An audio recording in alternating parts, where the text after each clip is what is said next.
desarrollo humano, buscando una vida digna para todos y una convivencia armónica entre todos. Loreto García Muriel. Bienvenidos a nuestro programa número 13, parte 1. Buenas noches a todos y a todas. Sean bienvenidos a un programa más de la serie Testimonios, Psicología Humanista y Desarrollo Humano. Este es el programa número 13.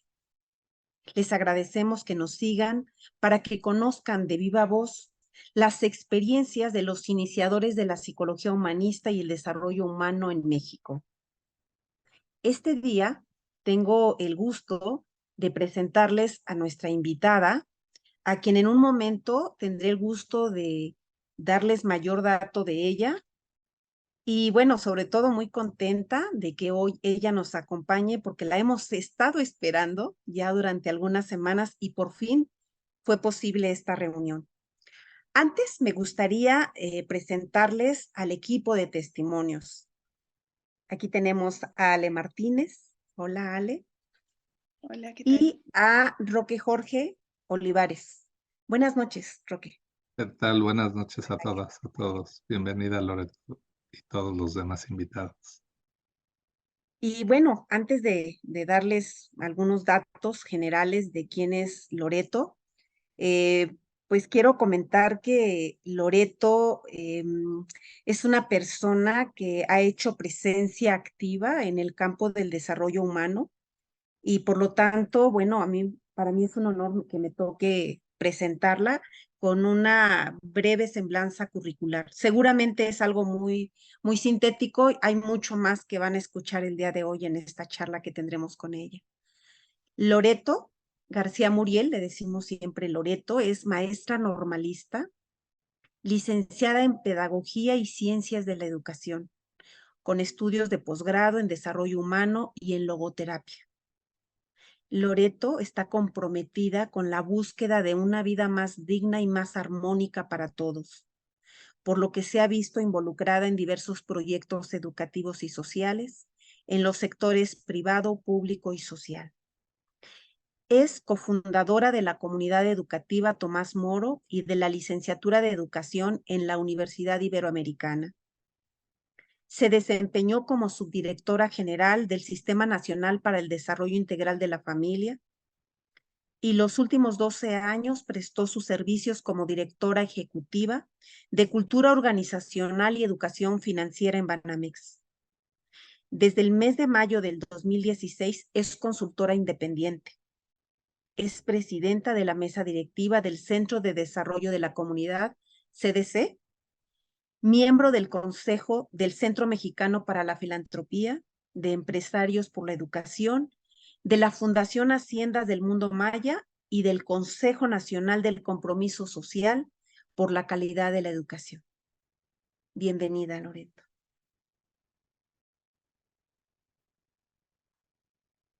Muchas gracias, Herminia, por esta presentación. Yo diría que lo que soy es una mujer de muchos años. Me ha gustado meter las narices en todos lados, pero sobre todo una convencida del desarrollo humano y apasionada como de ir integrando en diferentes ámbitos de la sociedad este concepto, esta definición, esta cultura, esta forma de vivir que es el desarrollo humano, ¿sí? Dentro de mi presentación hay dos aspectos que les había yo mandado ya la actualización. Ya no estoy de presidenta del CDC y el Consejo Nacional para la Educación se terminó en este sexenio, después de haber funcionado durante 4 sexenios completamente serio y completamente entregado. Muchas Muchas gracias. gracias, Loreto. Y también yo creo que es importante mencionar que con la misma pasión que ahora te escuchamos hablar de tu labor profesional, como nos hiciste saber también en tu actualización de hoja de vida, pues eres una madre, hija, abuela y orgullosa de ser mujer. Son aspectos que te distinguen y que con la misma fuerza creo Y bueno, puedo dar testimonio de lo que te oigo comunicarnos siempre con esa confianza que nos das a todas las personas de conocer un poquito más de ti siempre, pues que es que con la misma fuerza que has desarrollado tu profesión y quieres el desarrollo humano, has querido también a tu familia tan entrañablemente y a tu ser. Así es que muchas gracias por ese ejemplo que nos has puesto a varios que tenemos la fortuna de conocerte desde hace algún tiempo. Me Y encanta. pues bueno, gracias por eso. Me encanta volverte a encontrar porque nos hemos encontrado en muchos espacios y me encanta estar aquí con ustedes, Herminia, Roque. Qué linda, muchas gracias, Loreto. Y pues nosotros invitamos unos amigos también para que estuvieran contigo y no solo Herminia y yo te bombardeáramos con preguntas porque queremos saber muchas cosas y sabemos que la riqueza está en toda la experiencia que tú tienes, en todas esas cosas que has metido, como dices tú, las manos y que te han salido también. Y estos amigos también han metido las manos en cosas interesantes, están más jóvenes, pero además con una fuerza muy interesante. Y primero, pues les voy a presentar a Nayeli Molina Santana. Nayeli es psicóloga por la UNAM, es maestra en educación por el CUGS, además de especialista en docencia y en políticas públicas con perspectiva de género.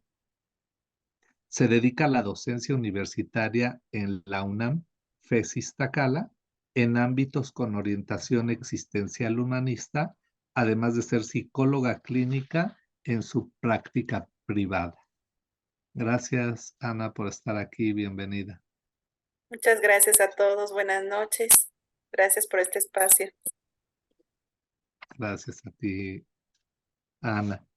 Y les presento también a Ernesto Sánchez Robles. Ernesto es psicólogo egresado de la FES Iztacala de la UNAM con estudios de posgrado en desarrollo organizacional por el INESP. En la última década se ha dedicado a la promoción del cultivo humano a partir de la innovadora teoría, de servicio y de procesos de pensamiento, lo que lo ha llevado a atestiguar los beneficios de trabajar hacia el bien común, la cultura del servicio y la aportación, tanto en organizaciones privadas gubernamentales como en instituciones educativas.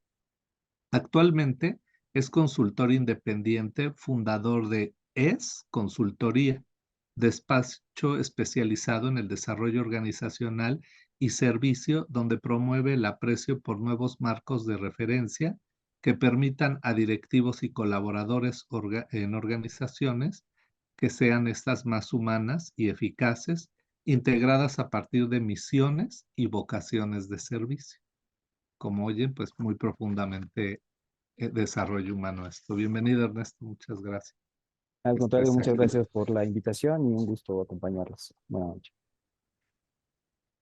Muy bien, pues ya estamos todos. Tal vez se integre otro invitado que por alguna razón se retrasó. Ya saben que la ciudad no tiene palabra de honor, el tráfico y todos esos avatares de vivir en una ciudad tan compleja como es la Ciudad de México, pero pues lo recibiremos si logra integrarse. Por lo pronto, me gustaría comenzar a mí haciéndole una pregunta a Loreto que creo que es la más fascinante. ¿Quién es Loreto García Muriel la persona? ¿Cómo te podrías definir, Loreto? Pues Roque, yo los quiero felicitar en primer término por este tipo de programas y de videos, porque yo creo que la memoria y el tener los testimonios de vida a veces son mucho más ricos que las teorías y que los conceptos. Entonces, eso me encanta estar aquí con tan buenos acompañantes. Ahorita que escuché sus trayectorias, bueno, creo que podemos hablar muchos lenguajes comunes. Y también me encantó el cuestionario que Herminia y tú me mandaron. Tengo que confesar que me pusieron a reflexionar arduamente. Entonces fue una delicia dentro de mi influenza, por eso habíamos cancelado, ponerme a pensar en todo esto que ustedes preguntan. que para mí fue como una catarsis, fue muy interesante el poder ir respondiendo en mi mente todo lo que ustedes preguntan. Entonces, tu primer pregunta me hizo pensar mucho, ¿no? ¿Quién soy realmente? ¿Quién soy yo? ¿No? Y vuelvo a partir con lo que dijiste sobre mi presentación. Creo que lo que más orgullosa me siento es de ser mujer. Entonces yo diría, ¿quién soy yo? Una mujer. Y una mujer, fíjense, con nombre medio de hombre, Loreto, ¿no? Como mi mamá, mi abuela y mi bisabuela, pero la gente pone señor Loreto cuando no me conocen, ¿no? Pero el ser mujer para mí ha sido un desafío. Fui en primer término la única mujer en una familia de puros hermanos hombres, en donde fui muy querida, muy consentida, pero no eran las mismas oportunidades para unos y para los otros, ¿no? Y como quiera, tenía yo limitaciones en cuanto a gustos, en cuanto a actividades, y me encantaba eh, estar con mis hermanos. Entonces, pues jugábamos a los indios y a los vaqueros, y a lo mejor yo era el vaquero y los indios me mataban luego para deshacerse de la hermana. Entonces, no fue fácil ir forjando mi lugar como mujer. Pronto mi cuerpo empezó también a decirme, a ver, te voy a probar, ¿no? Entonces a los 27 años me quitaron los 2 pechos, para los 30 ya no tenía matriz, para los 35 ya no tenía ningún órgano que fuera femenino. Y esto como quiera puede, cuestiona, mueve sentimientos, y fue un reto que me hizo encontrar que mi feminidad estaba mucho más allá que mis órganos físicos, que estaba mucho más allá de lo que tenía yo adentro de mi cuerpo, que estaba mucho más allá, que estaba aquí y que estaba aquí. Entonces, dentro de esos desafíos, creo que ser mujer es mi principal característica, porque me gusta ser mujer, muy mujer, en cualquier ambiente al que voy. Entonces, trabajar en el gobierno siendo mujer no era fácil. Trabajar en un banco siendo mujer no era fácil. Y muchas mujeres como que tratan de disfrazarse un poco de masculinidad para ser aceptadas. Y yo me decidí que todo el mundo iba a ver mi feminidad en mis ideas, en mis pensamientos, en mi forma de vestir, en mi esquema físico. Y bueno, pues creo que lo logré. Entonces, lo primero para mí es soy una mujer. Segundo, soy sensible, para bien y para mal. Para bien, pues tengo la sensibilidad a flor de piel, y entonces no se me dificulta captar las necesidades de la gente. Soy intuitiva, puedo entrar a un lugar y darme cuenta qué sentimientos están volcados en ese lugar o qué ambiente se está viviendo. También el ser sensible me ayuda como a vincularme más profundamente con las personas, como que me ayuda en la empatía. No me cuesta mucho trabajo ser empática y ponerme en el lugar del otro.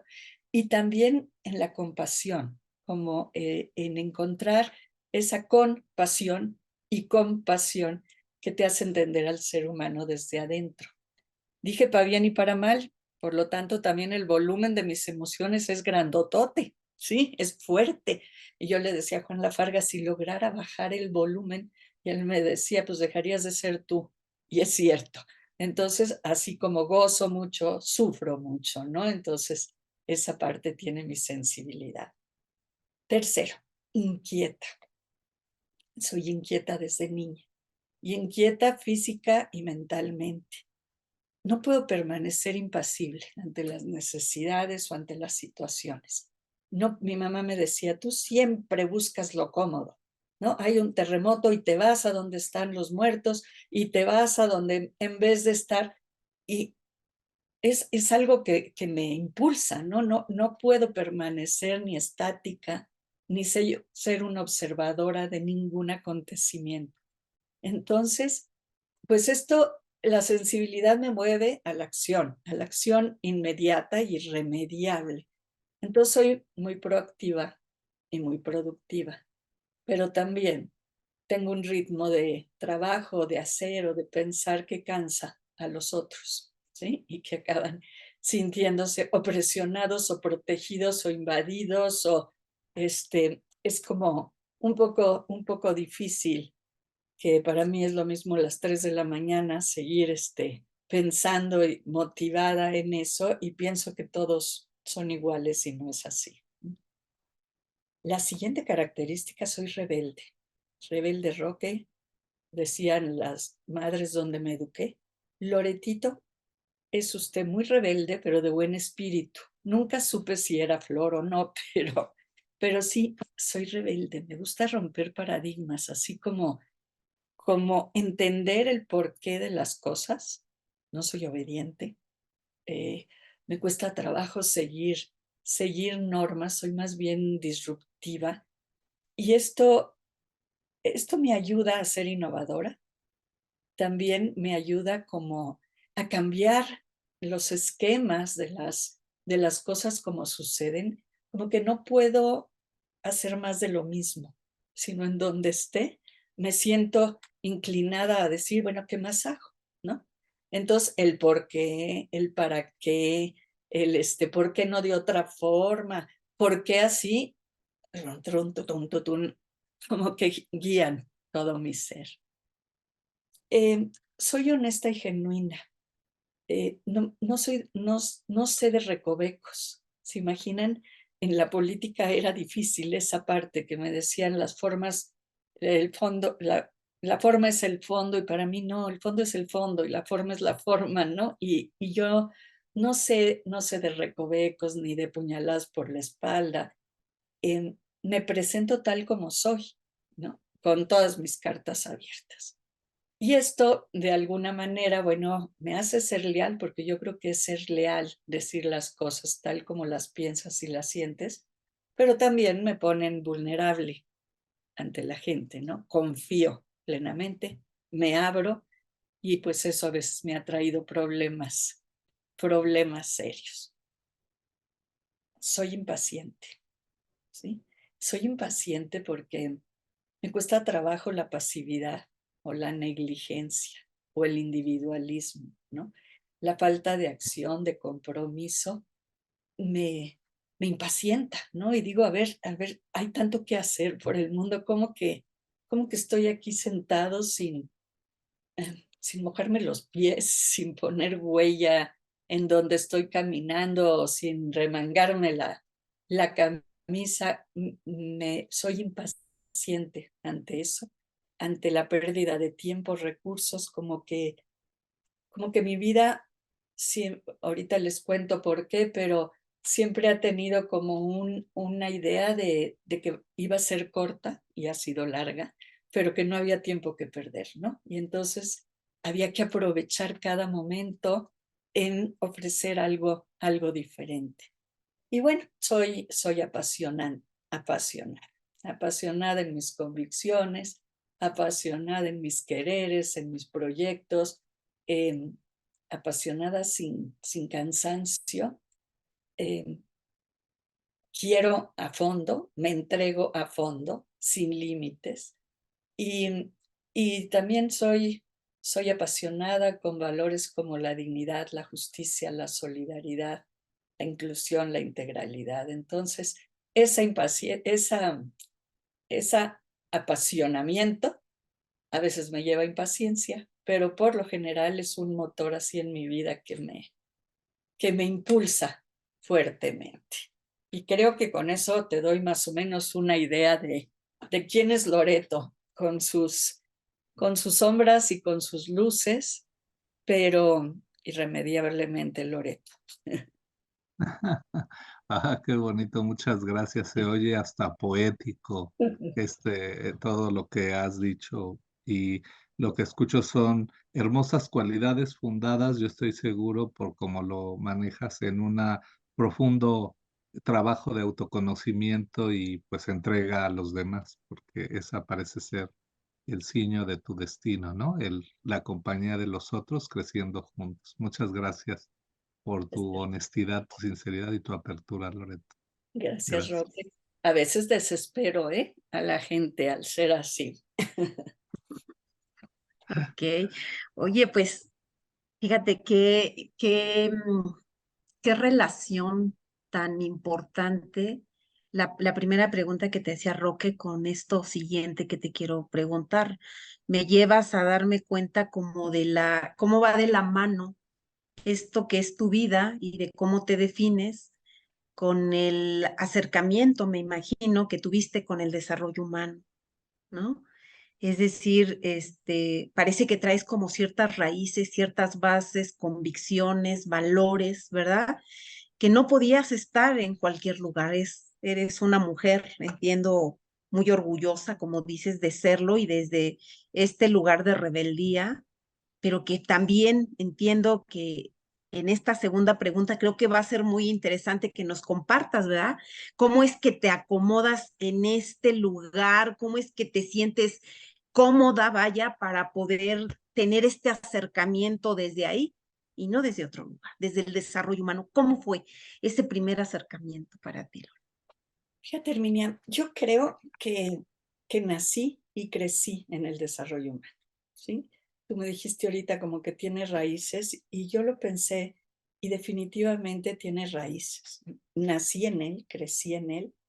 em, Fui una niña deseada, fui una niña querida, arropada, con expectativas, esperada, no necesariamente aceptada, ¿sí? Porque al ser una, una rebelde que rompía paradigmas, pues no necesariamente aceptada, pero sí la base del desarrollo humano, que es esta presencia incondicional de mis padres y este cariño desde que nací, creo que nací en el desarrollo humano. Creo que el principal modelaje de desarrollo humano en mi vida fue mi mamá, una persona cálida, presente, sensible, poco restrictiva, no regañona, con una visión muy amplia y siempre en constante crecimiento. Ella era mamá de 4 hijos, pero era mamá de todos los sobrinos, mamá de todos nuestros amigos, mamá de todos los que iban a la casa familiares. Pero ¿qué crees? Mamá de los jesuitas. Le llamaban mamá de San Ignacio, ¿sí? Entonces, algunos de los jesuitas que estaban siempre en la casa me decían, es que tu casa era la Betania de los jesuitas. O sea, era como el lugar donde se sentían arropados todos los jueves, que era su día libre, y los domingos la casa estaba, ahora sí que puedo decir que invadida de jesuitas, ¿no? Y de esta manera desde niña yo escuchaba y además participaba, no entiendo cómo, o sea, porque tenía que preguntarles y tenía que disentir diálogos sobre espiritualidad, sobre educación, sobre teología, sobre trabajo con obreros, sobre trabajo en comunidades, como que los tenía yo ahí presentes los jueves y los domingos. Y entonces los principales asiduos eran un padre que se llamó Carlos Palomar, que fue en su época todo un innovador, y sin hablar de desarrollo humano, podríamos decir que lo que él hacía era desarrollo humano. Luis del Valle, que era el profesor de los jesuitas, y Juan Lafargue. Entonces ellos, con todos sus amigos, pues jueves y domingos, estaban en la casa. Había impedimentos. Yo era mujer. Entonces, no podía ir a las excursiones, ni tocar los mismos instrumentos musicales, ni participar en los mismos deportes con ellos y mis hermanos, que siempre estaban con ellos. Pero bueno, era una niña cariñosa, tierna, y entonces todos me protegían. Yo me recuerdo mi niñez agarrada de la mano de Juan o de Carlos o de alguno de ellos. Por otro lado, yo era chica, entonces todavía no podía, como mis hermanos, entrar en los grupos universitarios de Carlos o de Juan, ni participar en los proyectos sociales, pero ellos me describían siempre como de la mano de alguno de ellos y con los ojos, dicen, siempre estabas con los ojos pelones, como tratando de absorber lo que ellos hablaban o lo que ellos vivían. Entonces, yo creo que el desarrollo humano llegó en mi nacimiento y tocó la puerta por todos lados en esos momentos. Juan todavía no era sacerdote, todavía no se ordenaba, o sea que apenas estaba estudiando y mi mamá lo acompañó mucho en su ordenación y en la época que estuvo estudiando desarrollo humano o counseling o psicología, ¿no? Pero tuve un hermano llamado Manuel, que él sí participaba en todo, era el más inquieto de la familia y los padres le llamaban el muchachito listo. Era como de verdad se integraba a los proyectos para combatir la droga en su época con ellos, con los jesuitas, para trabajar con los obreros, para reflexionar, para discernir, para todo tipo de reflexiones de índole social, ética. Y, y él me escogió para educarme, eran dos grandes y éramos dos chicos. Entonces él me escogió a mí. Y entonces él decía que él me iba a educar. Entonces hablábamos horas y horas. Me ponía a leer Teilhard de Chardin a los 12 años. Yo no sé qué podía entender, pero le tenía yo que entregar mi resumen el viernes y, en fin, y con él, empecé a ir a los basureros en Coajimalpa, a hacer labor social y empecé a integrarme a muchos de los proyectos sociales a los que él estaba totalmente inmerso en esto. Entonces, yo quería estudiar psicología y ese era como mi sueño, pero en mi colegio ofrecían estudiar normal y la educación, Ana, para mí era así como mi vocación desde muy chiquita, ¿no? Yo jugaba a la escuelita hasta con los dedos de mis pies, con decirte. Entonces, decidí estudiar primero normal y de ahí, en 3 años ya podría entrar a psicología. Cuando Manuel estaba a punto de terminar su carrera de ingeniería química, estaba muy cerca de Juan. Juan acababa de regresar de Loyola y vivía en Zaragoza y la Ibero era en Zaragoza, entonces pues se veían a diario y Juan traía como esta nueva idea revolucionaria del counseling, al cual yo todavía no podía entrar porque todavía no tenía la edad.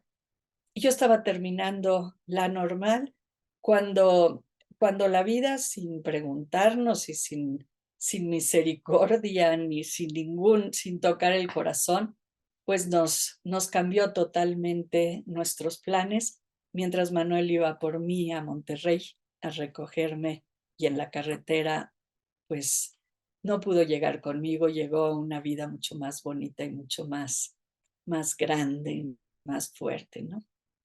Y, y alto, fue como una luz de decir, híjole, no siempre es uno el que elige los caminos, ni hace planes. Manuel ya había encontrado todas las respuestas a nuestras preguntas existenciales y a nuestras inquietudes y nuestras incógnitas. Y a Juan le tocó rescatar las cenizas en las que yo quedé después de aquella pérdida y de aquel accidente, ¿no?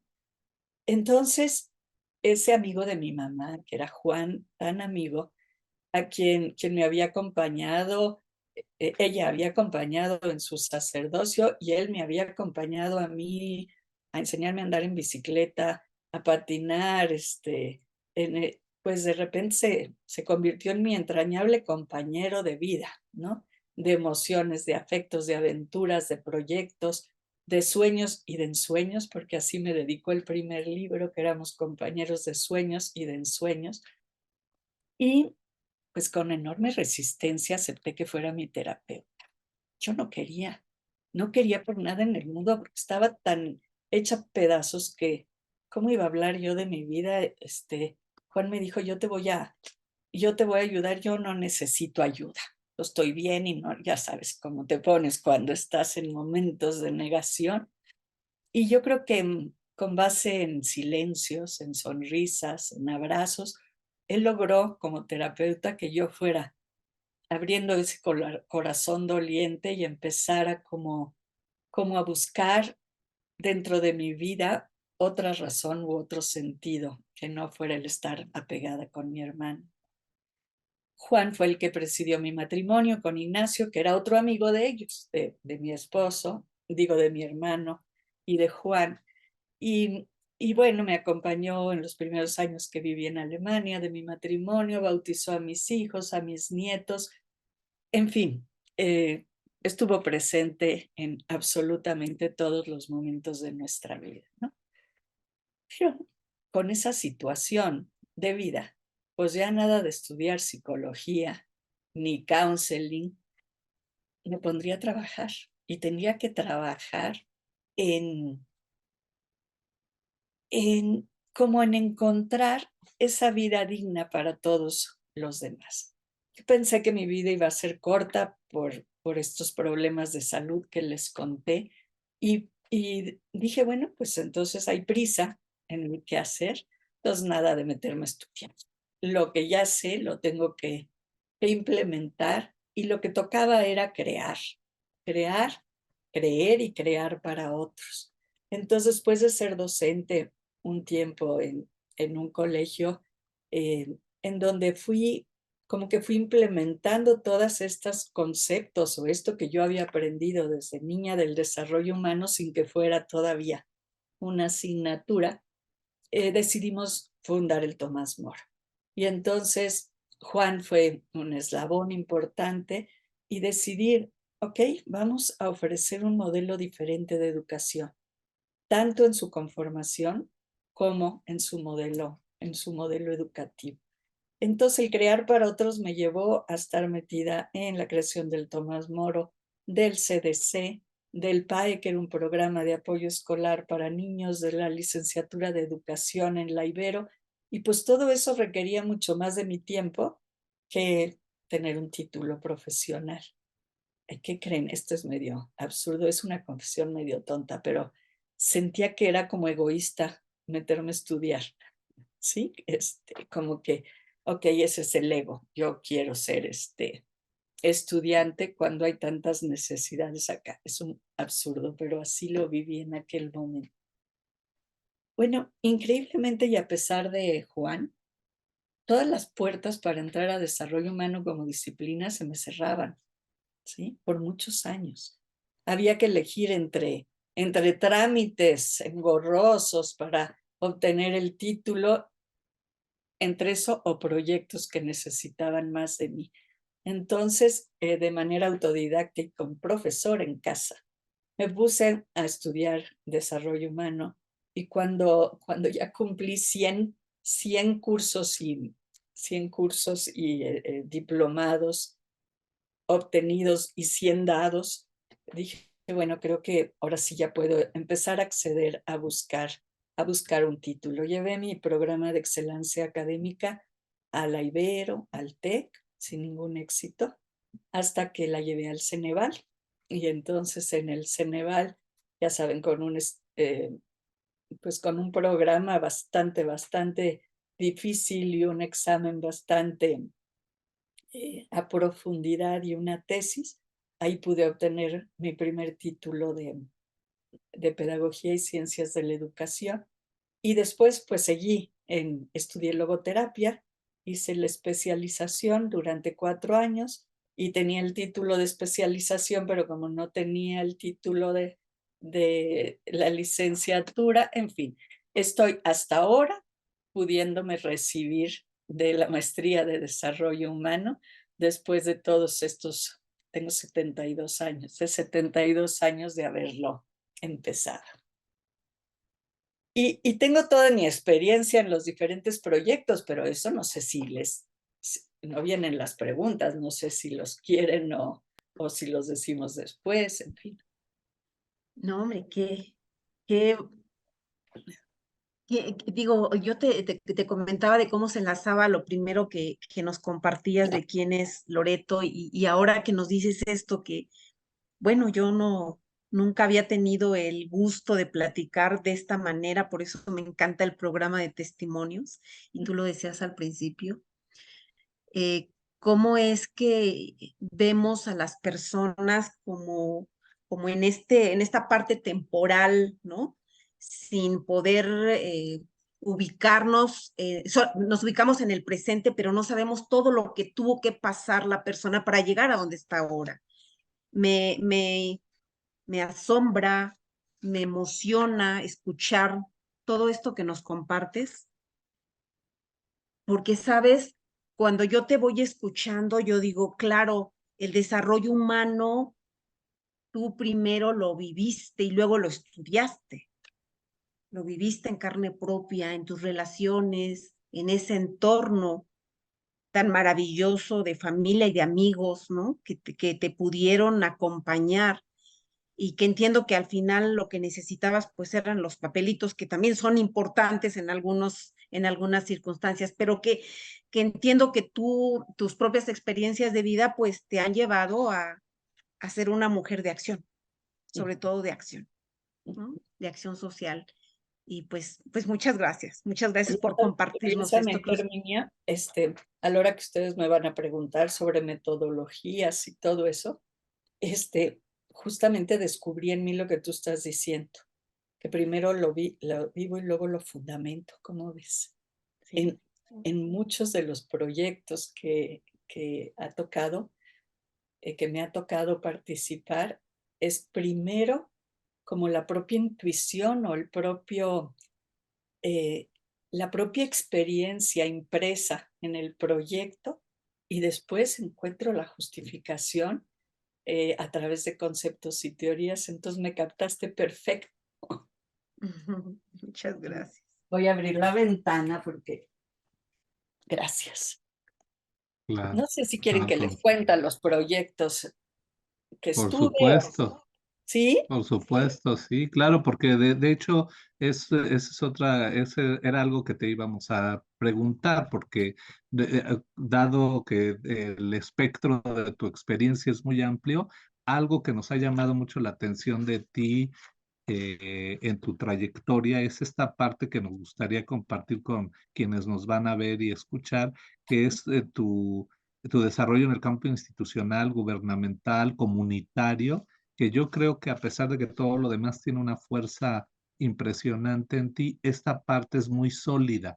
Y en México aparentemente tenemos poco, a pesar de que nuestra personalidad como mexicanos es muy entregada a lo social y a lo comunitario, a veces a la hora de formalizarlo a los profesionistas nos cuesta trabajo concretarlo.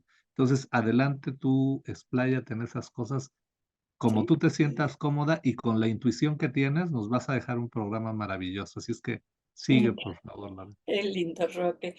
Mira, yo creo que ha sido apasionante el ver, el constatar que el desarrollo humano está en absolutamente todos los ámbitos de la vida.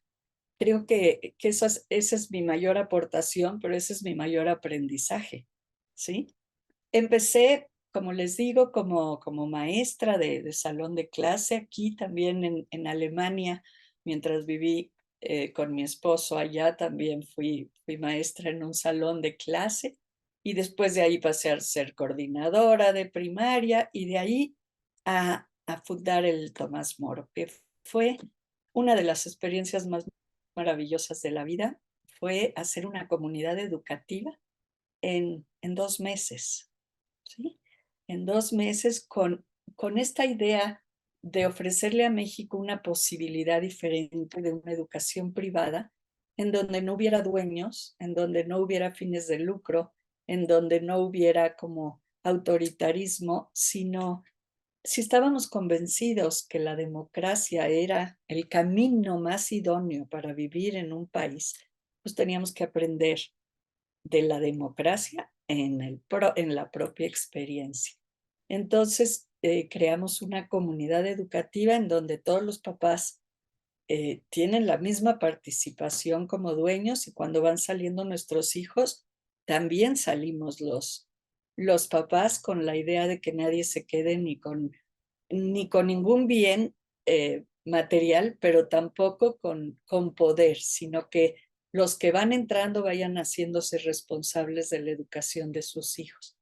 Entonces, yo me acuerdo cuando fui a presentarlo en la Secretaría de Educación Pública, era Javier Barros, y me dijo, ay, Loreto, tan idealista como siempre. Esto sería maravilloso, pero es una utopía. Pues cuando lo hicimos, por eso le llamamos Tomás Moro, porque Tomás Moro escribió la utopía y lo que estábamos buscando era justamente ese paradigma novedoso, pero más que novedoso, solidario e integrador, en donde la comunidad educativa compuesta por papás, maestros, alumnos, personal no docente, estuvieran integrados en una función educativa y en una función educadora y se estuvieran educando a sí mismos. Entonces nos juntamos, éramos como 25 personas, algunos papás, algunos maestros, varios éramos papás y maestros, y Juan Lafarga también. Entonces, bueno, yo tuve el privilegio de diseñar la filosofía y el modelo educativo. Y otra vez, Herminia, primero busqué los valores, las características y luego las sustenté en 14 diferentes pedagogos. Y me encargué de la capacitación y formación de los maestros, porque claro, era un modelo diferente, y también de meter el desarrollo humano en el currículum. Yo no creo que el desarrollo humano se aprende en un salón de clase, se aprende en la vida y se aprende por el testimonio, pero tener esos espacios de en clase, tener reflexión sobre desarrollo humano, pues también era importante. Entonces, primero diseñé para toda primaria y yo los daba y luego ya se quedó una gente dándolos. Y entonces los de prepa y ya se quedó alguien dándolo y luego los de secundaria. Entonces fue meter el desarrollo humano al aula, pero muy convencidos de que no debía permanecer en el aula, sino que tenía que imprimirse en absolutamente todo, ¿no? Eh, al, al, eh, al modelar o al escoger cuál era el modelo educativo, escogimos primero que fuera centrado en la persona. Bueno, en este Consejo Nacional que estuve, 30 años después de que se fundó el Tomás Moro, descubrieron que habría que hacer la educación centrada en la persona, ¿no? Pero bueno, aquí gracias a Juan y todo eso, la primera característica era centrada en la persona. La segunda, abierta al cambio, o sea, que nunca se quedara estancada, que siempre estuviera integrando nuevas ideas y nuevos, no solo protocolos, sino nuevos conceptos de crecimiento. Y la tercera era propiciar una pedagogía activa, en donde los chavillos estuvieran en una actividad cognitiva constante, no receptores, sino actores, no repetidores, sino descubridores, participativa, o sea, que aprendieran a que la educación es participar entre unos y otros, vernos las caras, decirnos nuestras ideas y no sentarnos a escuchar un profesor.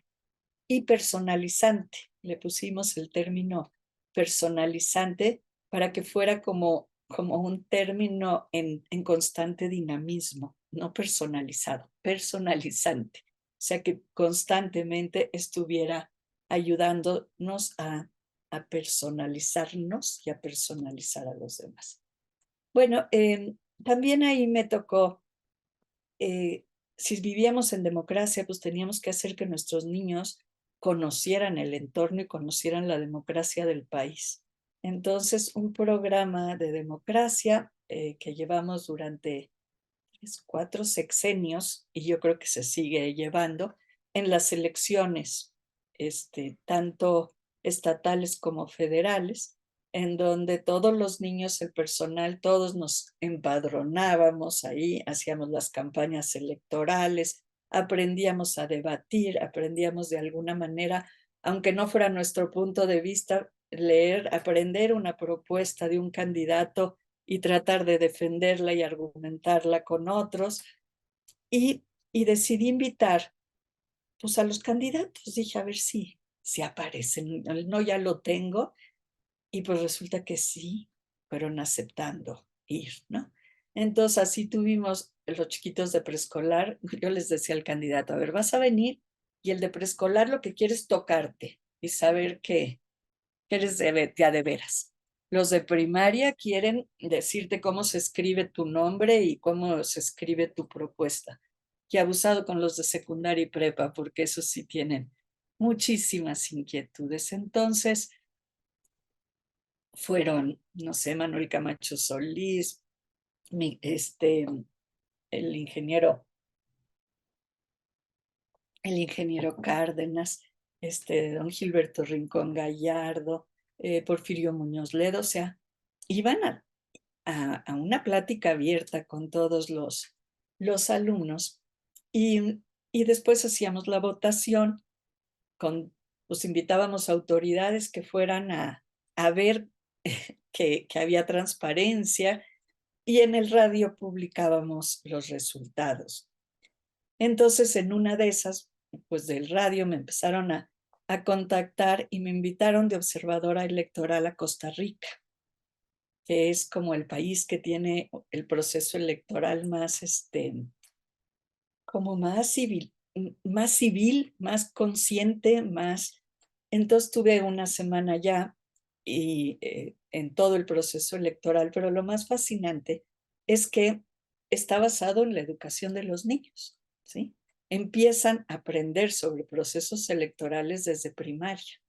Ya de tal manera están involucrados. Bueno, yo pensé que era un educador al que fui a entrevistar, que era el fundador de este programa escolar. Y me dijo, no, soy bombero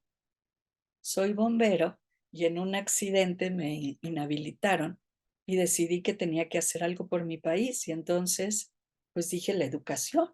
Entonces empezó con grupos de niños hasta que ya en el momento en que yo estuve ahí ya tenía todo un movimiento en todo Costa Rica en donde los niños tenían estos debates con los candidatos y el día de las votaciones ellos van a votar con el color que quieren votar y su bandera. Entonces veías familias que venían con 3 banderas, ¿no? Y yo entrevistaba a algún niño y le decía, ¿y qué sientes tú que tu papá le va a otro candidato que tú? Pues, que tiene derecho, que tiene derecho a disentir de mí. O sea, un proceso como muy, muy interesante. Mis hijos ya se habían ido del Tomás Moro, ya se habían graduado, yo llevaba 18 años en esta formación de maestros y trabajando además para una institución que se llamaba Tanesque, donde estaba Doris Ruiz Galindo, que seguro ustedes la conocen porque también es una impulsora, para llevar este tipo de modelos educativos a toda la República. Bueno, pues resulta que en una de estas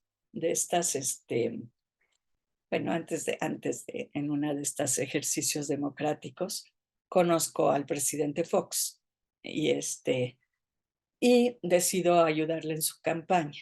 Entonces, él lo único que me pedía era escribirle sus discursos cuando eran sobre educación. Y yo pensé que ya con eso había cumplido con mi país, ¿no? Entonces, escribir los discursos cuando él estaba en campaña. Pero déjenme irme un poquito antes. En una de tantas operaciones en donde pensé que ya no lo iba a hacer, y resulta que salgo en el quirófano y digo, por algo me quedé aquí. Tenía yo 3 asignaturas pendientes de las cuales decía, no me voy a morir sin estas asignaturas. Una era la formación de maestros, ¿no? Que la veía yo como muy, muy insuficiente en todos los aspectos, tanto públicos como privados.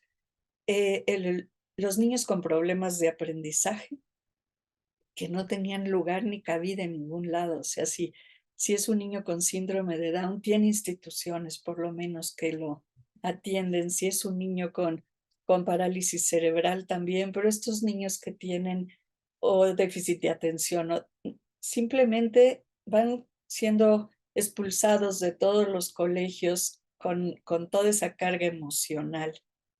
Y el tercero era, decía yo, que fácil educar a los que tienen, a los que pagan, a los que tienen papás, entonces irme como más a población más vulnerable económicamente hablando.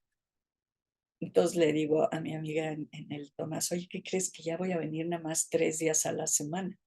Y me dijo, sí, por tu salud. No, por las 3 asignaturas pendientes. Me dijo, ¿y por cuál vas a empezar? Por todas, ¿no?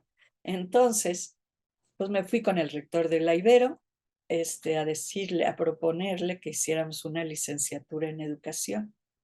Ya estaba la maestría de educación, que era muy buena, pero la maestría estaba mucho más enfocada a la investigación.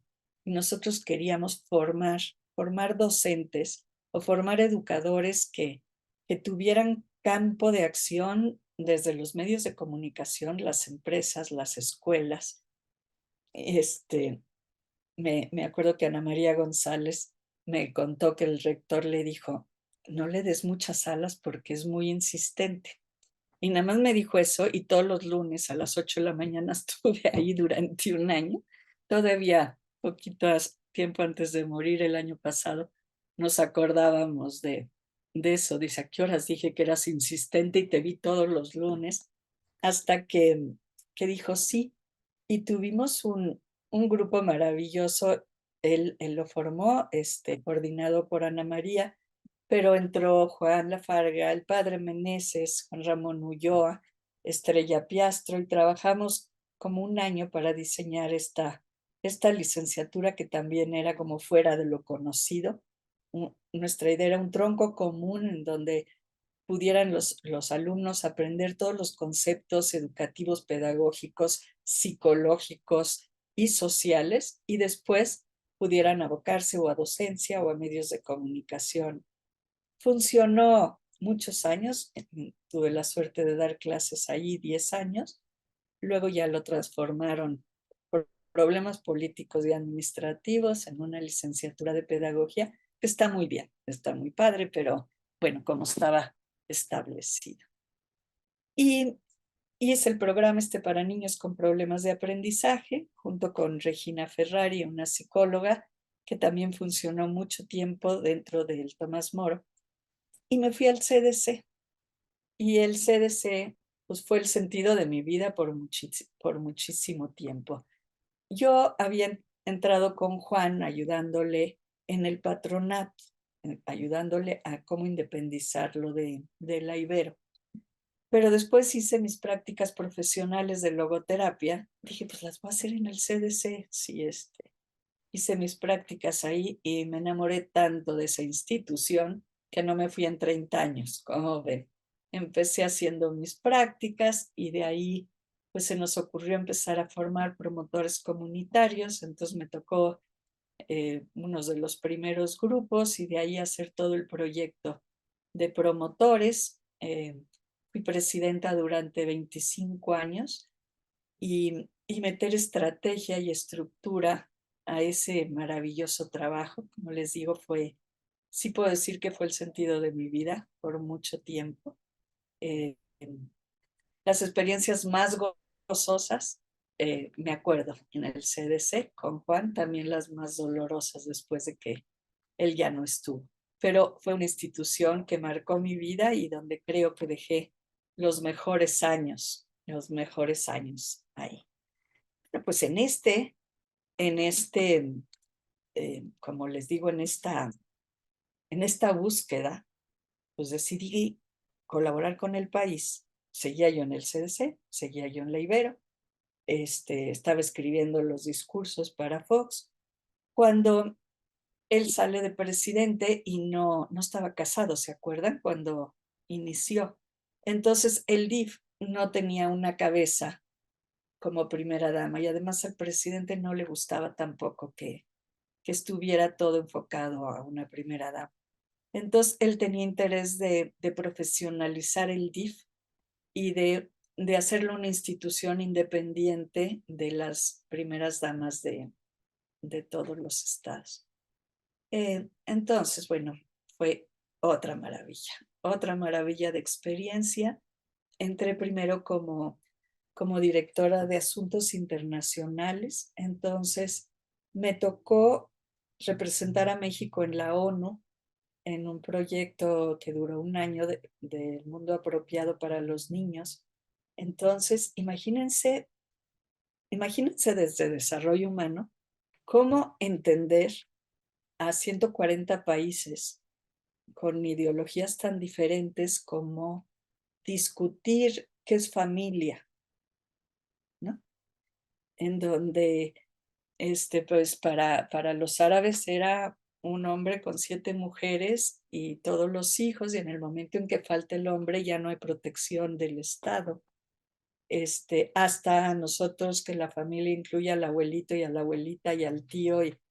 Entonces, de ponerte de acuerdo en términos como estos, como familia o como salud reproductiva o como movilización económica de los países poderosos, pues también me enseñó muchísimo y tuve muchas importantes experiencias. De ahí ya me pidieron que fuera la subdirectora general y entonces me tocó la población vulnerable. Y créanme que lo que ves desde ahí ni siquiera te imaginas que sucede en un país, ¿no? O sea, la vulnerabilidad en abandono, en soledad, en maltrato, en violencia, en cuestiones sociales, o sea, no es la pobreza nada más, había vulnerabilidad en absolutamente todo el entorno. ¿Y, y qué creen que aprendí ahí? Por un lado, yo siempre había dicho la asistencia social no sirve, tiene que ser desarrollo social. Pero a la hora que ves una realidad como esta, pues te das cuenta que sí, que la asistencia social muchas veces es imprescindible, ¿no? Si no sacas a alguien del fondo de un agujero para que pueda desarrollarse, no va a haber forma de salir. Entonces, un poco congratularme con el término asistencia, pero llevar todos los programas de asistencia hacia la posibilidad de desarrollo social. Y aquí el desarrollo humano cobró una parte tan interesante, porque yo llegué al gobierno con mi papel estraza a hacer dinámicas, ¿no? De aportación de todos, y me veían como la loca, pero todo el mundo se fue integrando en esto. Y fíjense, ver la vulnerabilidad desde la carencia es muy diferente a verla desde la posibilidad. Y ese es el desarrollo humano. Entonces, era bien interesante el ver a un discapacitado y ayudarle a encontrar sus posibilidades antes de sus carencias y con eso aprender que él podía lograr esos potenciales. Encontrar en las mujeres maltratadas también la posibilidad, en los niños abandonados, en las casas hogar, etcétera. Entonces creo que el desarrollo humano fue un elemento muy importante para estar inserto en la vulnerabilidad social. No le entendía la política, tengo que decirles. No entendía eso de las formas, como les digo, no sé, uno de mis programas eran los desastres naturales y había una inundación en Oaxaca y querían que yo estuviera en Los Pinos en un evento. Pues no, con la pena, pero yo no iba a estar ahí, ¿no? O había asuntos mucho más políticos o más de imagen o de mercadotecnia en donde pues yo no iba a ceder porque primero era la población. Pero bueno, fueron 4 años de verdad maravillosos y dije, a ver, creo que me toca explorar ahora desde la iniciativa privada, ¿no? Ok, si no le entendí al gobierno, entonces, pues qué tal si por el lado de la iniciativa privada. Híjole, no sé si tienen alguna pregunta hasta aquí o si los estoy mareando. A No, mí sí me no. gustaría, si está bien para ti, Loreto, y para los invitados, creo que lo que podríamos, pues proponer, ¿verdad? Que a partir de todo esto que nos has compartido, nuestros invitados pudieran hacer tal vez alguna pregunta de esto que han escuchado. A mí me parece que vas mencionando aspectos muy importantes de esta experiencia que has tenido en el terreno de la atención a la vulnerabilidad social, por ejemplo. A mí me llama mucho la atención todo este planteamiento que haces y creo que desde aquí podríamos invitarlos a que pudieran expresarle alguna inquietud, algún comentario a Loreto de lo que han escuchado. ¿Cómo ven? Gracias, Herminia, porque mira, veo la cara de Ana y la cara de Ernesto y digo, han de estar como resonando mucho en todo esto y quizá antes de entrar a la empresa, pues los temas de interés para ellos sean aquí expresados, ¿no? Como ustedes vean. Excelente. Pues adelante, chicos. Ana, Ernesto, ya las puertas están abiertas y los micrófonos también.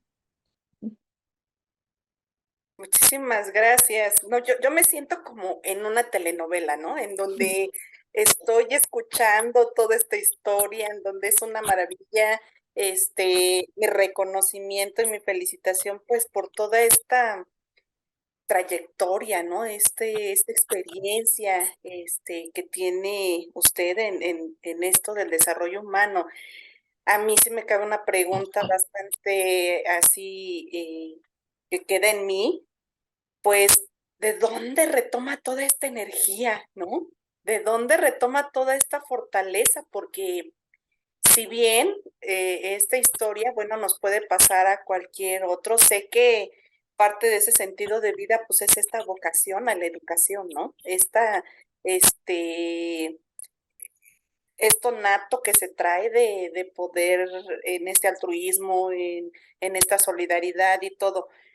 Pero de pronto, cuando uno lo intenta, híjole, de pronto queda uno así, exhausto, ¿no?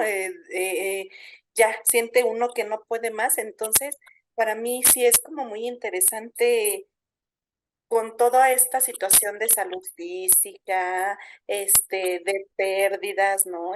Muy, muy valiosas, familiares y todo. ¿Cómo es que retoma esta fortaleza para seguir y seguir y seguir y seguir, ¿no? Esa es como una primer pregunta. Esta, segunda es, este modelo definitivamente, ¿qué ventajas, no, tendría volverlo a retomar? Porque hay una carencia de valores hoy en día en la educación, ¿no? Bastante marcada. ¿Y cómo se podría volver a retomar? Porque desde las políticas públicas, pues pareciera como que ya requieren mucho más de la tecnología, ¿no? Requieren mucho más de otros aspectos que del valor humano, ¿no? De la propia persona, como hablamos hace ratito. Entonces, ¿qué podríamos hacer para poder regresar al planteamiento de este modelo que yo considero que sonó tan interesante? este, mm, Sobre todo abierto al cambio. Ahora ya es como muy cuadrado, ¿no? Muy de tiene que ser esto y va a ser esto y de ahí no pasamos, ¿no? Entonces, sí me sonó muy, muy interesante. Entonces, creo que yo me quedaría ahí porque si no, seguiría preguntando y preguntando. Ay, qué linda, qué linda. Mira, Ana, ¿de dónde sale la energía? Me la he preguntado porque todavía no llego al final y estos últimos 6 años han sido los más difíciles de mi vida.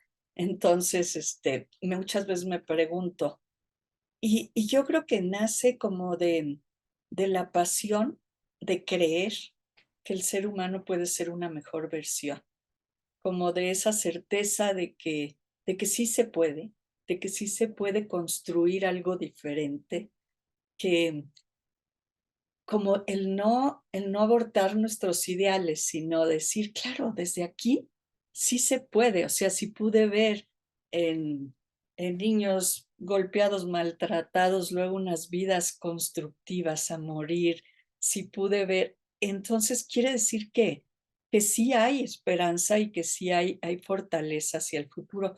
Yo creo que de ahí me surge la energía porque, no sé, en momentos difíciles, mejor decido pensar en proyectos que sirvan a la gente y eso también a mí me ayuda a salirme del momento difícil y a empezar a pensar como qué otras alternativas puede haber, porque estoy convencida de que fuimos creados con esa naturaleza y con esa tendencia a la bondad, al crecimiento y a la generosidad. Entonces, creo que la vamos perdiendo culturalmente, la vamos perdiendo por heridas de la vida, pero ahí está. Y entonces el poder regresar a ello, a mí me da toda la esperanza del mundo. Entonces, mi respuesta sería, a lo mejor la energía me surge de la esperanza, a lo mejor va por ahí. Y del modelo educativo, yo pienso que siempre a los maestros les cuento una historia así. Se murió un hombre a finales del siglo pasado y lo congelaron y entonces de repente vuelve al mundo, ¿no? Y empieza a caminar por las calles y dice, ¿qué es esto? ¿No? Ya no hay tranvías, hay camiones, mira esas televisiones, mira, y llega a una escuela y dice, eso sí lo conozco, ¿no? Hay un gis y un pizarrón. Creo que combinar los principios y los fundamentos de la educación con la innovación tiene que ser nuestra meta. Porque fíjate, en ese ideario que escribimos Juan Lafarga, Juan Junoy y yo para el Tomás Moro, por ejemplo, me sorprende que no pusimos nada de ecología ni de cuidado del medio ambiente. Este era 1983. Y hacíamos composta en el colegio, en ningún lugar hacían composta y reciclábamos la basura, pero en el ideario no pusimos eso, ni tampoco desde luego nada de tecnología. Si te pones a pensar en este momento un ideario que no tuviera integrados esos dos aspectos, pues estaría totalmente fuera de la necesidad del momento. Pero también un ideario que se basara en la tecnología y en el cuidado del medio ambiente sin un sentido del para qué, también sería obsoleto, ¿no? Entonces, sí, por supuesto, gracias a la tecnología estamos aquí hablando así de a gusto, ¿no? Pero tiene que tener un sentido que no sea la pantalla, sino que sea más profundo. Entonces, yo lo que pienso es que un modelo educativo como lo que nos ayuda a pensar es como en el fundamento de la existencia.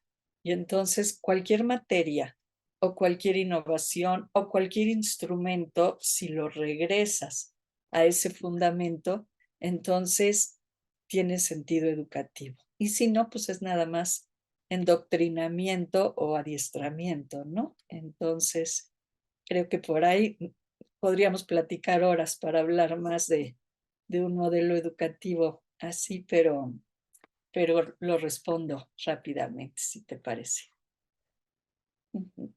Claro que sí, muchísimas gracias. Bastante Gracias, Ana. interesante. Gracias.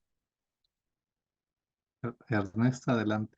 Sí, muchas gracias. Híjole, pues sí, justamente ahorita que hacías todo este recuento de tu vida y todas estas maravillosas y significativas experiencias, creo que efectivamente, ¿no? Venía resonando con muchos de estos aspectos, ¿no? Por un lado, sin duda una persona enfocada en este campo, pues con toda esta vocación, debe tener forzosamente una vocación con una conciencia social, una vocación hacia la responsabilidad social, debe tener una vocación definitivamente hacia la importancia del ser humano, debe tener una importancia hacia el reconocimiento del otro, ¿no?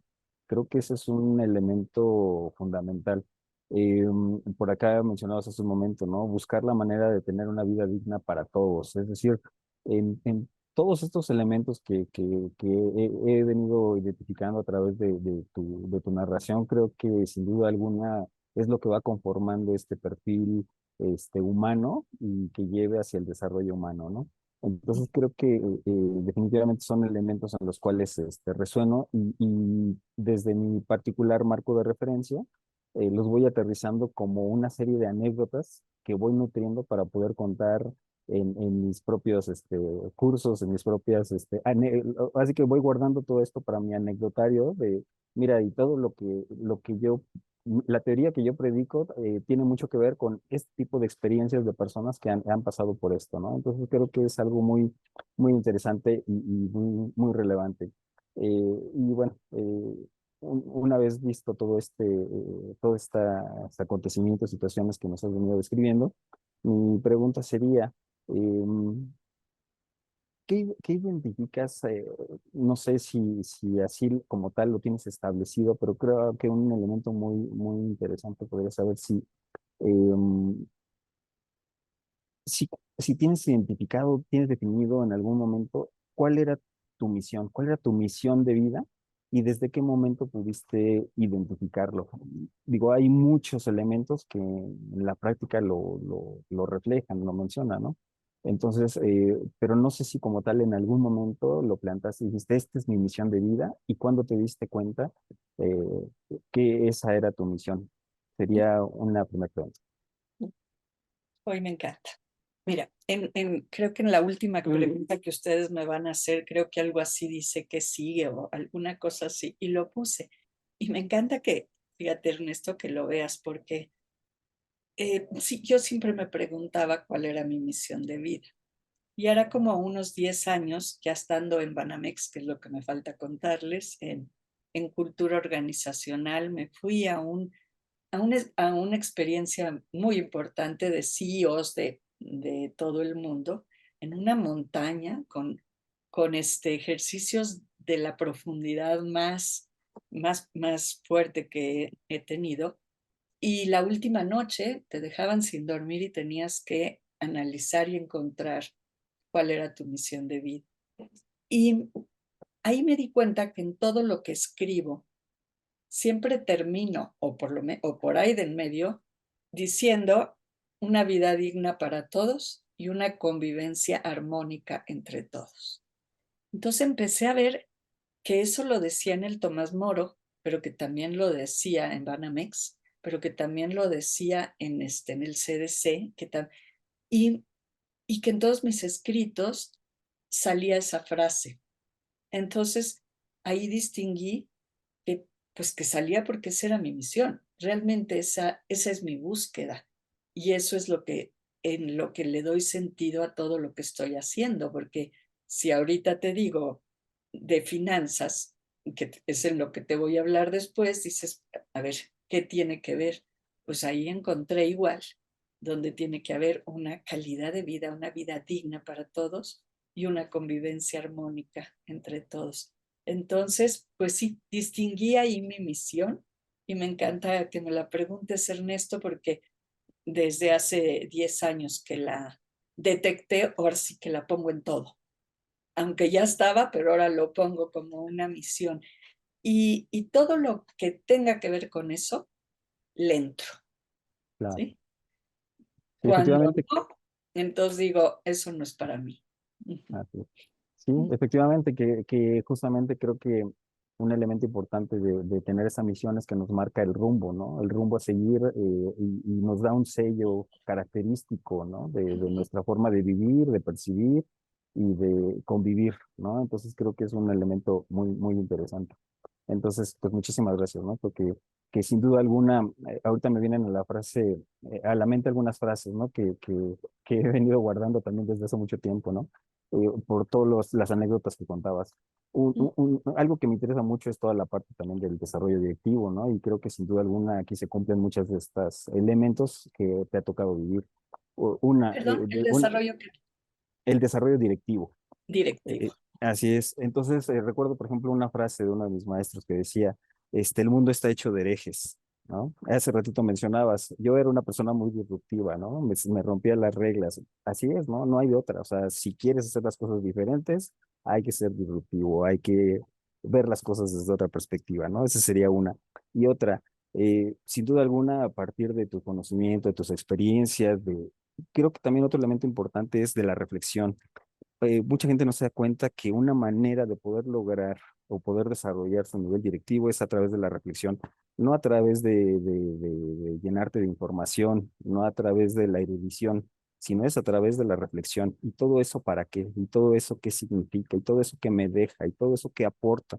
O con todo esto que puedo aportar, que es muy diferente, ¿no? Que es el consumo propio o el hacerlo, todo eso que estoy consumiendo, ahora cómo lo voy a entregar a la comunidad. Y creo que todos estos elementos son muy, muy valiosos y que se ven reflejados justamente en otra frase que me viene a la mente que aprendí de otro de mis maestros que dice que no hay mejor práctica que una buena teoría. Cuando tenemos claro para qué venimos, cuando tenemos que en el fondo eso significa etimológicamente misión, ¿no? ¿Y tú a qué viniste a este mundo? Ah, pues aportar esto. Y pues justo lo que acabas de decir, ¿no? veniste a aportar esta vida digna, estas experiencias humanas. Y pues bueno, justamente todos estos elementos son los que enriquecen, ¿no? Y han venido enriqueciendo no a ti, sino los haces para enriquecer a la comunidad y pues sin duda alguna ha dejado alguna huella en muchísimas personas que has podido tocar a través de toda tu trayectoria, ¿no? Entonces, pues muchísimas gracias y creo que todos estos elementos fundamentan de manera muy interesante todo este perfil de lo que es una persona en esa búsqueda, en ese crecimiento y ubicada en toda esta conciencia social y de aportación hacia los otros, ¿no? Gracias, Ernesto, gracias. Yo creo que la misión no solo impulsa, sino llama, ¿verdad? Entonces Así eso te da es. como toda la fuerza y las ganas. No es que tiene que ir así, sino la vas viendo y dices, uff, ya sé que aquí falta esa vida digna. ¿Cómo le Así hago? es. ¿No? Y ¿Qué perdón, me toca aportar? y me quedó la última duda nada más. ¿De Ujú. qué manera fue que trabajaste con los niños que tenían estas deficiencias escolares? Yo he tenido la experiencia de trabajar también en comunidades, les llaman triángulos, de pobreza extrema, en colegios y demás. ¿De qué manera en su momento buscaste la solución o diste respuesta a todo este tipo de problemáticas en estas situaciones desfavorecidas? Mira, me encantaría casi que un programa entero sobre eso porque es una maravilla. Te lo resumiría como en dos palabras. Uno, en la fe en esa persona, ¿no? Como en ver dentro de él todo ese potencial que puede salir. Y el chavito que siente esa fe empieza, empieza a funcionar. Y en ver dentro de él eh, el potencial. Y en el momento en que nos enfocamos más en las posibilidades que en las carencias, para mí ha sido la mejor experiencia, ¿no? En ver, decía Miguel Ángel, el escultor, cuando le preguntaban, ¿y cómo haces para ver, para hacer el Moisés o para hacer el David de una roca? Y él decía, no es así. Yo veo la roca y ahí adentro veo al Moisés, allá adentro veo al David y lo que ayudo es a quitar con mi cincel todo lo que le sobra para que salga. Para mí ese es el acto educador y, y te lo puedo contar con ejemplos así maravillosos de gente que decías, no puede salir nada de esta vida, ¿no? De esta vida de carencia, de humillación, de maltrato, y a partir de ver posibilidades, de a partir de decir, sí, sí tengo ese talento y sí lo puedo sacar, han construido vidas mucho más constructivas o mucho más positivas que si se hubieran fijado nada más en su carencia, ¿no? Y yo creo que a veces los mexicanos estamos más inmersos en la carencia y en decir todo lo que me falta y todo lo que no tengo y todo lo que no hago y todo lo que no, sí. Y desde la carencia creo que es difícil salir adelante. En cambio, si en esa carencia encuentro mi posibilidad, bueno, pues surge toda la posibilidad de construir algo diferente. Ujú. Claro, pues muchísimas gracias. Qué interesante y bueno, seguimos escuchando con todo gusto. ¿Sí? ¿Sí? ¿Sigo? Bueno, Por supuesto, vámonos con Banamex, que también es otra aventura maravillosa. imagínense que de ahí, del DIF, me voy a un banco, ¿sí? Entonces, em, pues sí, sí es romper paradigmas, ¿están de acuerdo? Entonces, me llama Manuel Medina Mora, que era el director en aquel momento, el cual fue súper solidario en todo el tiempo que yo estuve en el DIF, apoyando ahí a los proyectos y al CDC. Y me dice, oye, quiero hacer un proyecto social que llegue a toda la población, que ayude a la calidad de vida y que sea de nuestra competencia de acción, ¿no? Entonces estoy pensando en algo como educación financiera, ya hay microcréditos en algún lado, pero yo creo que es como conciencia. tengo que confesarte que a mí las finanzas era un tema que yo siempre hacía a un lado. Fíjate que soberbia, como que lo consideraba, hay eso que lo hagan los administradores, como si fueran menos, ¿no?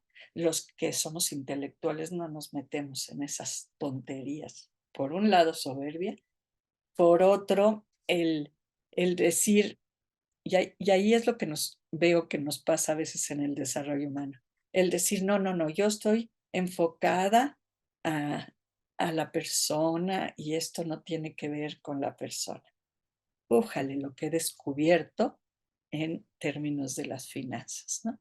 Entonces, como Manuel había sido muy gente, yo dije, a ver, voy a pensar qué necesitaría en términos de educación financiera y empecé por, pues, la gente que tiene mucho dinero y que pueden ser clientes del banco y quieren saber sobre portafolios de inversión. Y de ahí me fui a mujeres, de ahí me fui a estudiantes, de ahí me fui y de ahí me fui a lo que yo conocía bien, que era población vulnerable, entonces campesinos, de zonas pesqueras, niños, estudiantes.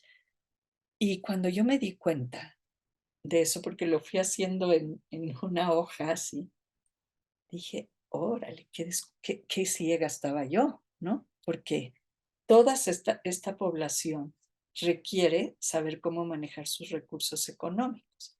Entonces llegué con Manuel y le dije, mira Manuel, lo que descubrí, o sea, tienes todo este campo abierto, yo pensando que iba a escoger qué, pues la zona que tuviera, digo, el extracto que tuviera dinero para invertir en su banco. Y lo ve y me dice, yo creo que todo. Le digo, a ver, todos son 100 millones de habitantes, ¿no? Y dijo, yo creo que Banamex tiene esa obligación con México y yo tengo esa ilusión de hacer algo por el país. Y entonces me dice, pero quédate tú. Y yo le dije, ¿qué crees? No me interesan tus clientes, no me interesa tu banco y no me interesan las finanzas. Me dice, ¿tú crees que si quisiera yo más clientes te iba a llamar a ti, que a lo mejor me los espantas? ¿No? Y me dijo, justamente, aquí, le dije, además no soy financiera, ni siquiera sé de eso. Y me dijo, aquí habemos 40,000 financieros, pero ni uno sabe de educación. Y todavía le digo, ¿y cómo lo quieres el proyecto nacional? No sé, por eso te estoy hablando. Si supiera, no te necesitaría. Entonces, imagínate la posibilidad que se abrió. Y como por lo general en otra de las preguntas que me van a hacer de metodología también, siempre parto de ver como las necesidades sentidas. Entonces, ir con la población a ver, si a ti te dijeran educación financiera, ¿qué necesitarías? Y no, pues eso no es para mí, eso es para los que están en los bancos, o eso es para los ricos, o eso es para, ¿no? Pero a la hora que empiezas a ver, pues unos necesitaban como optimizar sus recursos a través de esto de productos financieros, pero era la minoría. Una gran mayoría buscaba cómo le hago para que me alcance, ¿no? Entonces, cómo administrar ese recurso en términos de, pues, cómo hago un presupuesto. Fíjate, la gente que menos tiene gasta más. Yo lo veía en la zona de Santa Fe del CDC. O sea, van por un cuarto de azúcar, ¿no? A un lugar, o van por un que cuesta mucho más caro si nos ponemos de acuerdo toda la manzana y me voy a la central de abastos por 3 kilos de azúcar y lo reparto, ¿no? Entonces, desde ese aspecto, hasta cómo, pues desafortunadamente, gente que no tiene ni qué administrar ni qué optimizar, buscaba cómo generar. Entonces, meternos en proyectos productivos, en microempresas. Entonces, fueron 10 años apasionantes en donde yo encontré que el dinero, lejos de ser nada más un producto material, es lo más emocional que te puedes imaginar. Empiezas a ver la cantidad de parejas que se rompen y son conflicto de dinero, cantidad de familias que se desbaratan por herencias o por problemas de dinero, cantidad de niños que están en la calle y no pueden estudiar, problemas de dinero. Y entonces empiezas a ver que todo el entramado social gira no en torno al dinero, sino en torno al valor del dinero, al valor de una calidad de vida. Entonces, pues fue interesantísimo hacer un proyecto donde todo fuera calidad de vida, ¿sí? Todas las edades, todas las condiciones socioeconómicas, toda la República, inmigrantes en Nueva York teníamos también, y llevar como todo con un socio. Cada programa lo hicimos con un socio. ¿Qué? Porque yo decía, si un día al banco ya no le va a interesar, al socio sí.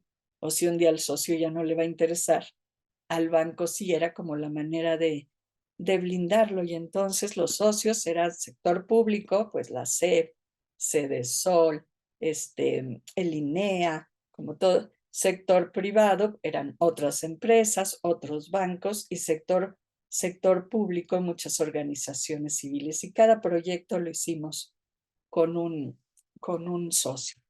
Entonces fue, Ana, esto te va a gustar porque fue imaginar y inventar todos los instrumentos educativos que te puedes imaginar para que llegue a la gente.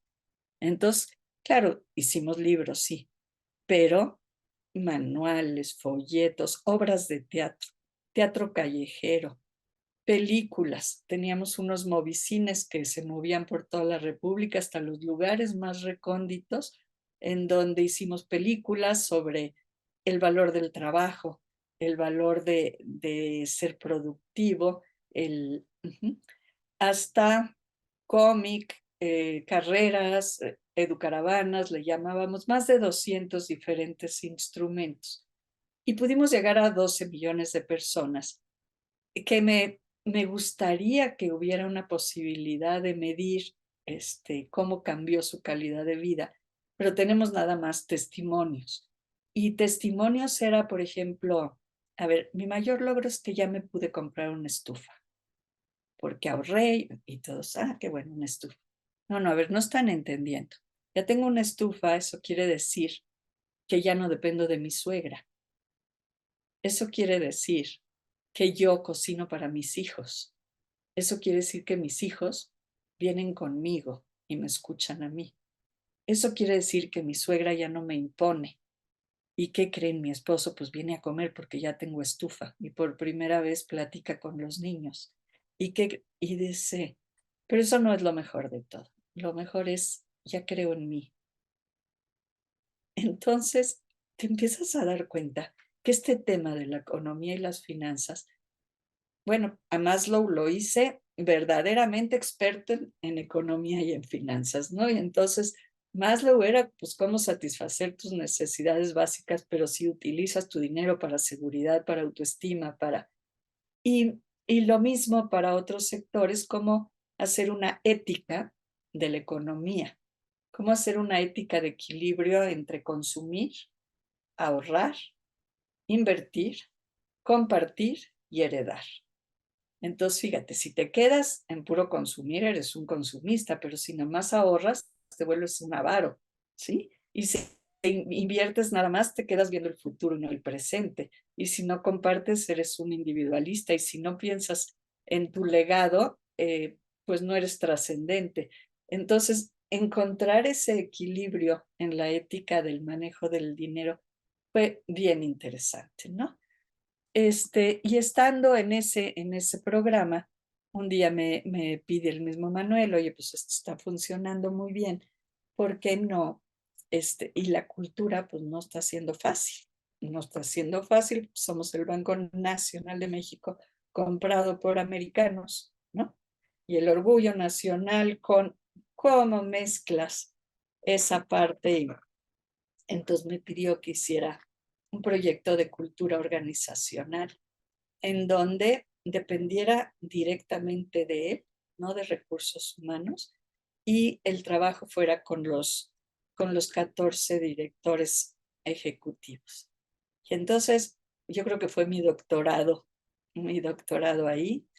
Y primero le dije a Manuel, mira, la verdad no, porque pues yo ya estoy grande y mi misión de vida es la dignidad de la persona. Entonces, yo quiero hacer algo más por mi país. Si tuviera 40 años, claro que le entraba, pero no. Pues me llama la semana siguiente. Oye, ¿no es hacer algo por tu país, trabajar con 40,000 personas que tienen 40,000 familias y con 20 millones de clientes? Y todavía le digo, no, no, porque mira, esos 40,000 tienen trabajo y esos 20 millones tienen dinero para invertir en un banco. Yo quiero estar con la población más vulnerable, que ahí es donde más me necesitan. Entonces me vuelve a llamar a la semana y me dice, nada más te voy a hacer una pregunta. Entonces, para ti, vulnerabilidad es pobreza, nada más, ¿verdad? Y ahí se me abrió el coco. Y dije, ¿cómo? Soy de desarrollo humano y pienso que la vulnerabilidad nada más es pobreza. ¿Y dónde está la autoestima de estos líderes? ¿Y dónde está la compasión de estos líderes y el estilo de colaboración y la posibilidad de hacer proyectos comunes y el trabajo en equipo? Entonces mi respuesta fue, gracias por abrirme los ojos y le entro. Y entonces, pues fue como lo último que hice ahí en Banamex. Primero creamos un proyecto llamado Valoramos, en donde pudiéramos tener un modelo de cultura organizacional. Y después hicimos uno con todo, donde estaba Citi, con todos los países, que se llamó The Power of One. Nosotros le llamamos la fuerza de ser uno. Y entonces, a través de talleres, reforzamiento con cada área del banco, era encontrar dónde está la fuerza en una empresa si no es centrado en la persona, ¿no? Pero te imaginarás, para convencer a todos los directivos de que si está centrado en la persona también va a haber más rendimiento económico, ¿no?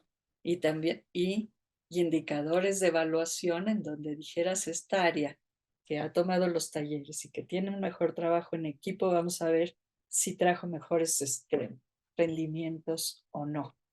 Entonces, fue muy interesante. Formamos 50 coaches voluntarios entre los directivos de Banamex y los certificamos y nos formamos 6 master coaches y trabajamos con este proyecto. Ahora que se va a vender el banco, no sé qué va a pasar con todo esto, pero fue un ejercicio muy, muy interesante por varios años. Y entonces decido que ya es hora de retirarme porque quiero estar más con mi marido, porque él ya se había retirado hacía 6 años atrás, porque mis hijos no vivían en México y cuando necesitaban apoyo de papá o mamá, el que iba era el abuelo y la abuela no podía faltar a trabajar. Y dije, creo que 48 años de trabajar con horario, creo que tengo que dejarlo. Me costó un trabajo decidirme porque pues era mi vida y lo hice. Y entonces alguien me decía que lo que pedí se me hizo realidad, ¿no? Quería estar más con mi esposo, quería más ver a mis hijos. Entonces al mes le diagnostican cáncer y entonces pasé de esta actividad apasionante a un cuarto del MD Anderson en Houston, pues luchando contra la muerte y viviendo como la enfermedad como el centro de nuestras vidas, ¿no? Y ahí fue bien interesante. A lo mejor les cuento esta parte en donde la forma de hacer medicina en Estados Unidos me parecía totalmente impersonal, ¿no? O sea, llegar y te asignan un médico que no es tu amigo ni lo conoces, entran a un quirófano y afuera hay una pantalla donde tú ves el número de tu paciente y ahí dicen si entró a la operación, si ya está en recuperación. Y ese encuentro con la enfermedad y con el impersonalismo, según yo, fue como muy contrastante. Y le escribía yo a un doctor amigo diciéndole, te voy a decir lo que estoy viendo aquí sentada en las interminables horas de sala de espera, ¿no? Y le decía yo, o sea, hay personas de diferentes edades, unos con burka, otros con falda, otros con shorts, otros hay hombres, mujeres de todos los países. Y le ponía yo, no leo historias en sus ojos. Todos están sentados sin hablar con nadie. Hay silencio, puede haber 100 gentes aquí y nada. No ves ninguna emoción, ni miedos, ni gusto, sino simplemente pues, expectativa y quizá esperanza de vida. Y y dentro de ir observando todo eso, un día veníamos bajando en el elevador, vivíamos en un hotel ahí adentro, entonces todos eran enfermos. Entonces pasaron cosas graciosas, como íbamos en un elevador, una chinita con su quimioterapia aquí, otro que tenía unos tumores en la cabeza, éramos 4. Y entonces yo les digo, ay, voy al piso 5. Y llegamos al 5 y les digo, ay, no creo que no era el piso 5, creo que estoy en el 8. Entonces dice uno de ellos, I think we don't know where we are. O sea, no sabemos dónde estamos. Y contesta el otro, no, ni siquiera sabemos quiénes somos, ¿no? Entonces les dije, pues entonces hay que acompañarnos. Entonces ya tocábamos piso 3 y los 4 fuimos a dejar a uno. Piso 8 y los 4 veníamos a dejar, ya riéndonos, pero acompañándonos. Y empecé a ver otra vez el desarrollo humano en los elevadores, en las salas de espera, en donde con una sonrisa o con un salía el dolor y salía la interioridad de esas personas que yo pensaba que estaban impasibles, ¿no? Entonces venía en un elevador y venía un cuate, yo creo que como de fútbol americano, grandotote, llore y llore. Y entonces nada más le di un Kleenex y le dije, ¿me dejas abrazarte? Y me quiso explicar y le dije, no me tienes que explicar nada. Nos abrazamos los dos y así se abrió el elevador. Nunca supimos más del otro, pero lloramos juntos. Y a la hora de irme encontrando con eso, pues fue volver al desarrollo humano y volver a decir, uff, ahí adentro hay tanto, en esas miradas que parecían que no. Entonces el resto de 2 o 3 años que estuvimos yendo allá, pues mi único afán era acercarme a la gente. Con algunos nunca hablé, nada más nos abrazamos. Con otros me enteré de sus vidas enteras.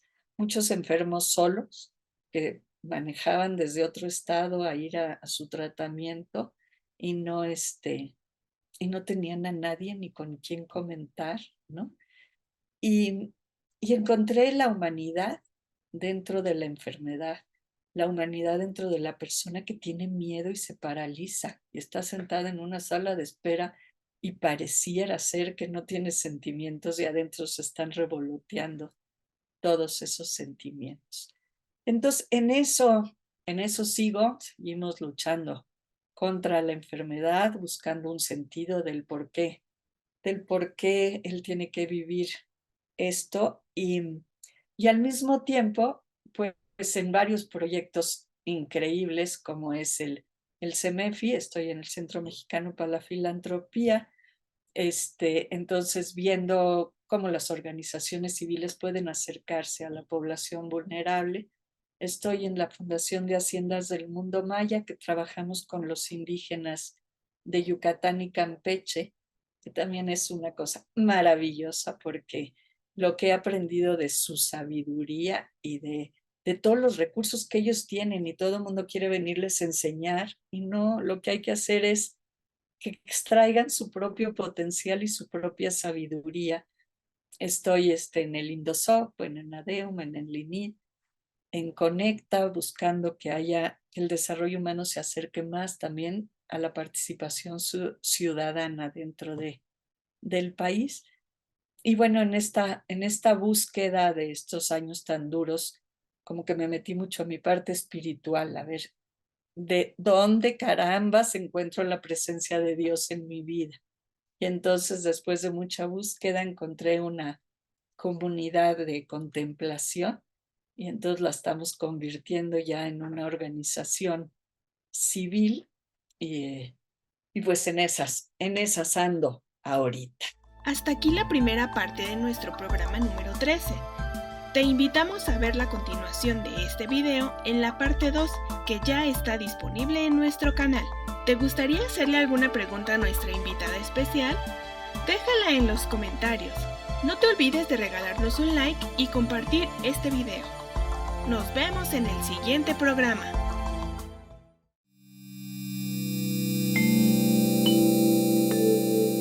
Testimonios, Psicología Humanista y Desarrollo Humano.